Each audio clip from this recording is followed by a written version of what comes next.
All right, you guys, so I'm getting ready to work on my screen filler project print, and I just wanted to show you guys a couple possible ways to kind of work with the process.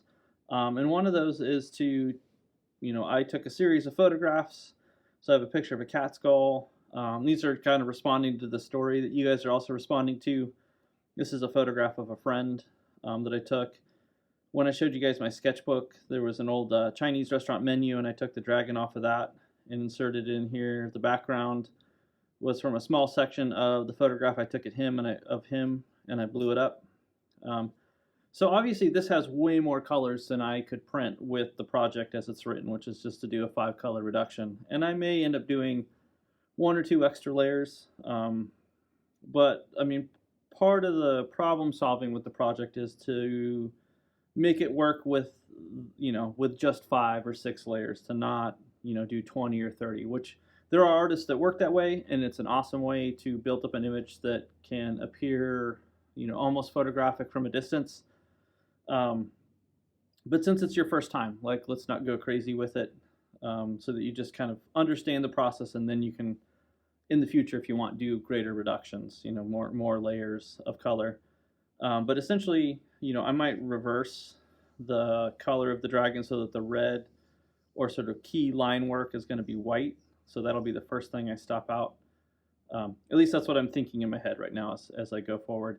So what I'll probably do is that I'll assign colors to these different values that are the same colors. So like this value here is maybe the same value as that, which is the same value as that, which will be the same value as this in my background. So even though it's made with multiple different color schemes, and I could do that. I could do a screen where I just do the reduction for the background and him, and then I do like layers on top of that with the skull, either with the same screen or with a different screen.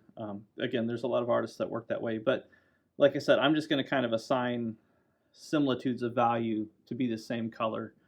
And I like to work in kind of monochromatic ways with this process, at least if I'm just doing 5 colors, because I find that I get a better final product that way, as opposed to trying to do like cool colors and then warm colors.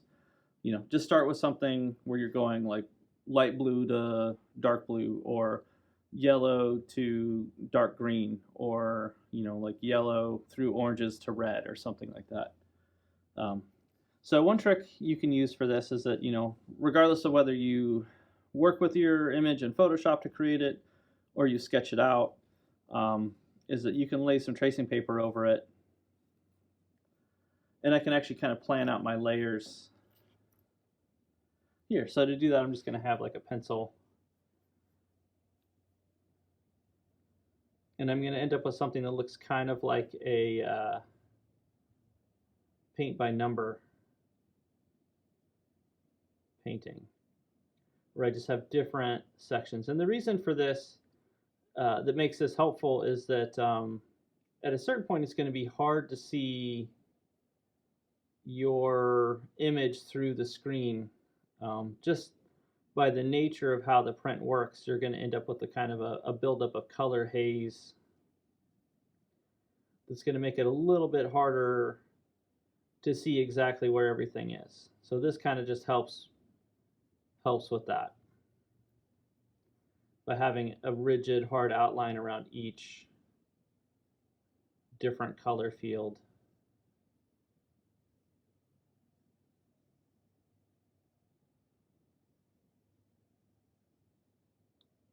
And obviously I'm going to lose some of this detail just by the nature of the size of some of these marks. One way to combat that would be to work larger. Another way, would be to take, with lots of time and care and a very fine paintbrush, you can kind of keep some of that stuff.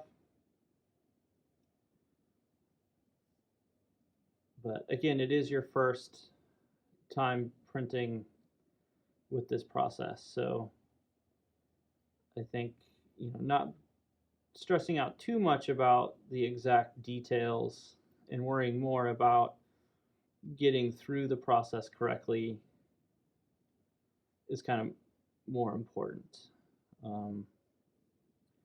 Because I find the reduction process really confusing, or at least I did when I first learned it. And it's not something, there are elements of it that I think can't be taught. I feel like you have to go through the steps of the process to really get a sense of it, of how it works. And I've had students who've done this part of the process and then they've literally numbered it, like I said, just like a paint by number thing you buy at a store. And there's absolutely nothing wrong with that.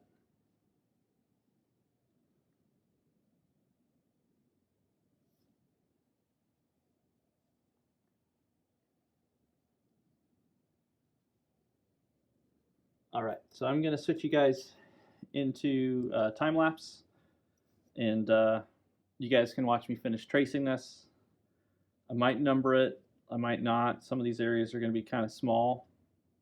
So another trick I'll do sometimes is that I'll trace my lightest areas first, which I'll talk about when I get to actually tracing it onto the screen, and then I'll literally just kind of like shade it out with my pencil. Or like I said, I'll use a Sharpie and I'll number them, but we'll see.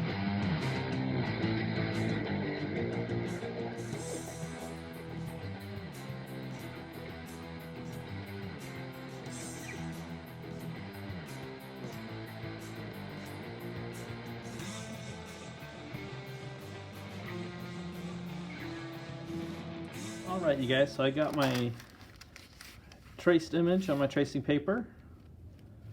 And so like I said, this is not necessarily required, but it is super helpful when it comes to actually tracing your image onto your screen, which is going to be my first step, and then a step that I do repeatedly throughout the process of making this reduction. Sometimes the drawing or the printout is easier to see through the screen.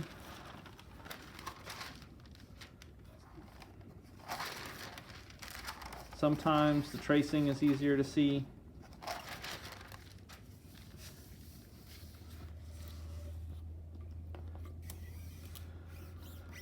Because then I'm just looking for outlines rather than variations in color or values of color.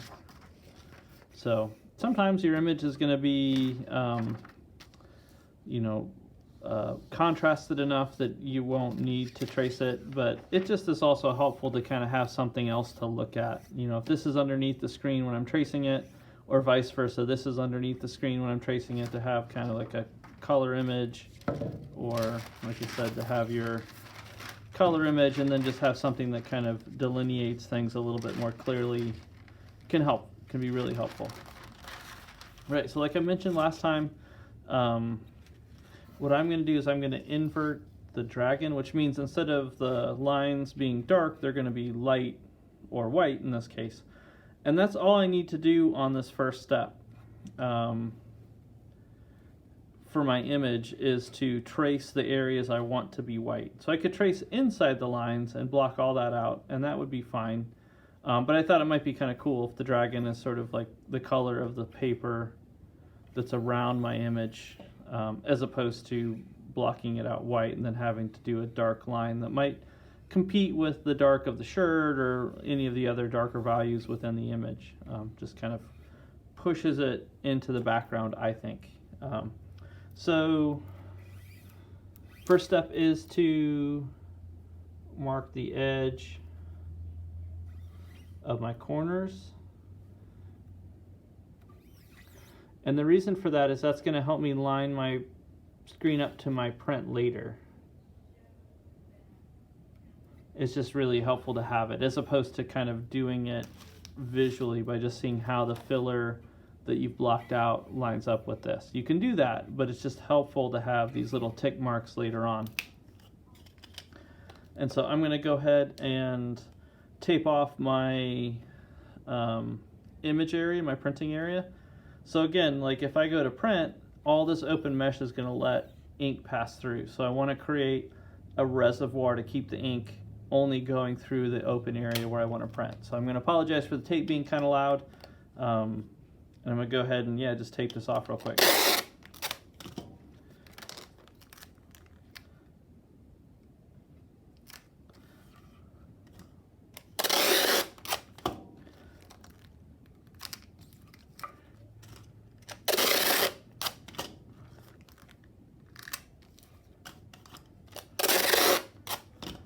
could also use shelving paper for this, since I'm doing large areas. Usually a 6-inch piece of shelving paper will kind of cover that. I've just found that it's easier to have the tape because it's clear, and then I can see these tick marks if I need to. Also, I mean, you can do that if you have clear clear shelving paper, but I've also found that the packing tape sticks a little bit better to the mesh. So if I just kind of put it down, even if I'm just doing the very outer edges, and then I put shelving paper along the outer part, that's kind of ideal.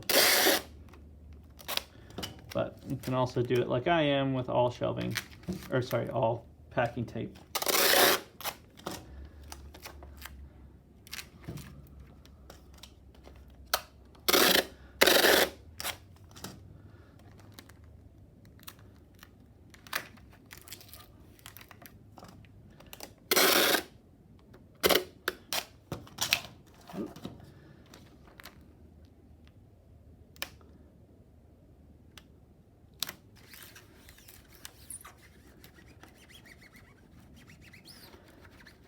And where the tape covers another layer of tape, I just want to make sure that I kind of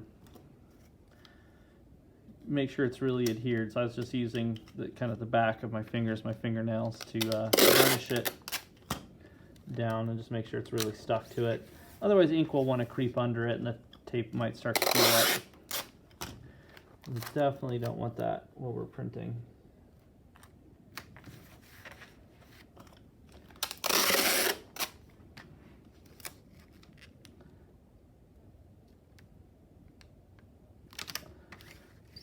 So this was not a process I was shown in college. It's a process I kind of taught myself based on a relief process, which is called relief reduction or a suicide cut.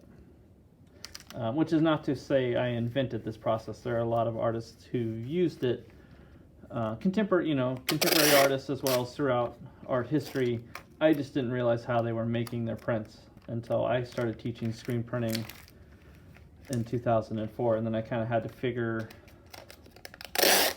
out this process as a way to let students get a lot of colors printed with one screen, because it's really hard to have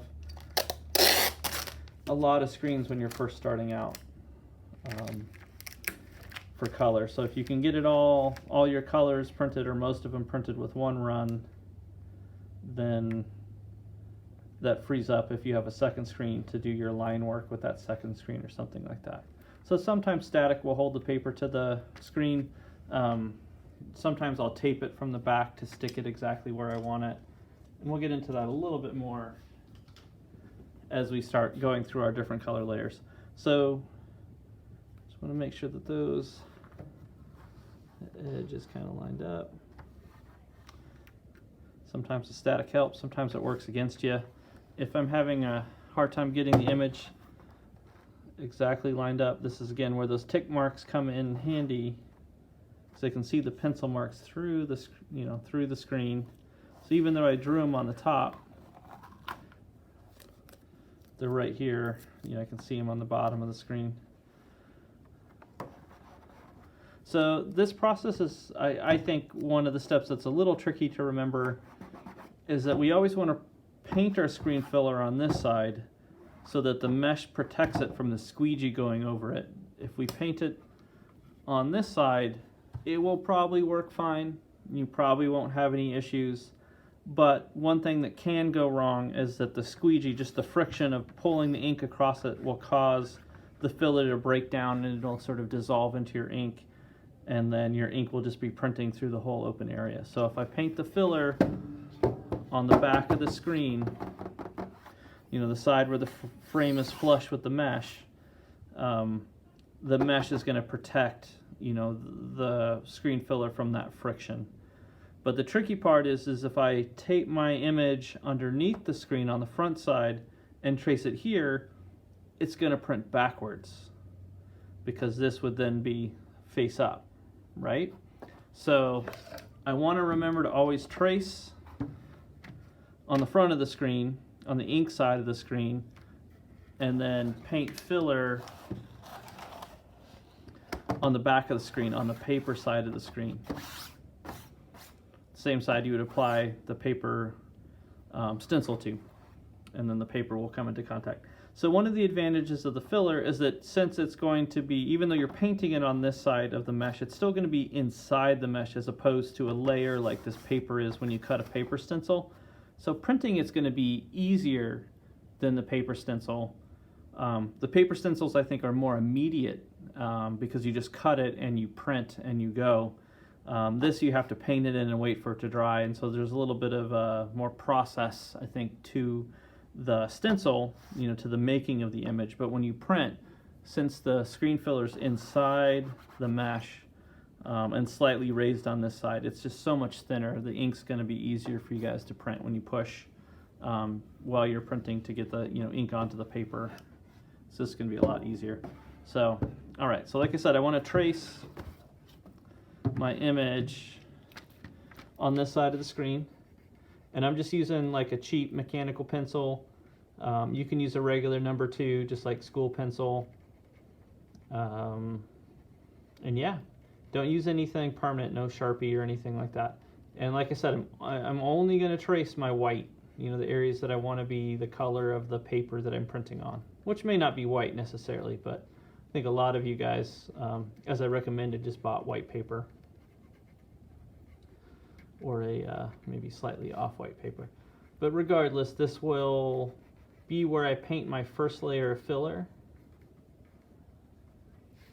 and will be where I block it out initially with screen filler.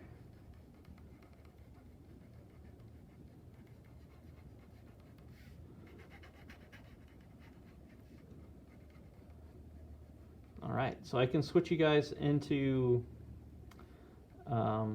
time-lapse, so you don't have to watch me trace this in real time.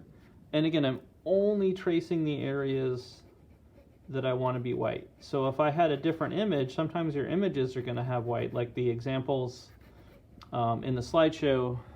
There's a photo of me with a beard, and in the background there was a light that was on, and so there's a white kind of rectangle, and there was also windows that were really bright. So I blocked those out, and the contrast made that look, within the photo, made it look that way. And so when I printed it, blocking those out and having the white of the paper show through kind of made sense. Whereas this, my image is pretty much full color, except for where I'm going to stop out the dragon.